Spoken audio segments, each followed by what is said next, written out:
నిర్మల్ జిల్లాలో బీఆర్ఎస్ కు షాక్ తగిలింది. ఖానాపూర్లో మున్సిపల్ చైర్మన్, వైస్ చైర్మన్ పై ప్రవేశపెట్టిన అవిశ్వాసం నెగ్గింది. దీంతో chairman Rajender, vice chairman Khalil తమ పదవులు కోల్పోయారు.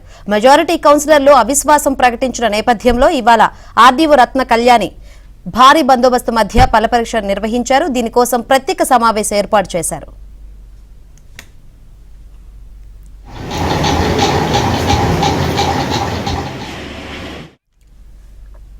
మున్సిపాలిటీలో మొత్తం 12 మంది కౌన్సిలర్లు ఉన్నారు. అయితే క్యాంపులో ఉన్న 9 మంది కౌన్సిలర్లు సమావేశానికి హాజరయ్యారు. చైర్మన్, వైస్ చైర్మన్ తో పాటు అనర్హత వేటు కారణంగా మరో కౌన్సిలర్ రాలేదు. చైర్మన్, వైస్ చైర్మన్లకు వ్యతిరేకంగా మొత్తం 9 మంది కౌన్సిలర్లు ఓటేశారు. దీంతో అవిశ్వాసం నెగ్గినట్లు ఆర్డీఓ ప్రకటించారు. చైర్మన్, వైస్ చైర్మన్లపై అసంతృప్తితో ఉన్న మెజారిటీ కౌన్సిలర్లు పార్టీలకు అతీతంగా ఒకటయ్యారు. వీరిలో బీఆర్ఎస్, కాంగ్రెస్ తో పాటు బీజేపీ సభ్యులు కూడా ఉన్నారు. అయితే పదవులను కాపాడుకునేందుకు చైర్మన్, వైస్ చైర్మన్లు కోర్టును ఆశ్రయించడంతో జాప్యం జరిగింది. కోర్టు స్టే ఎత్తివేయడంతో అవిశ్వాసం నెగ్గింది. మున్సిపాలిటీ కాంగ్రెస్ ఖాతాలో పడనుంది.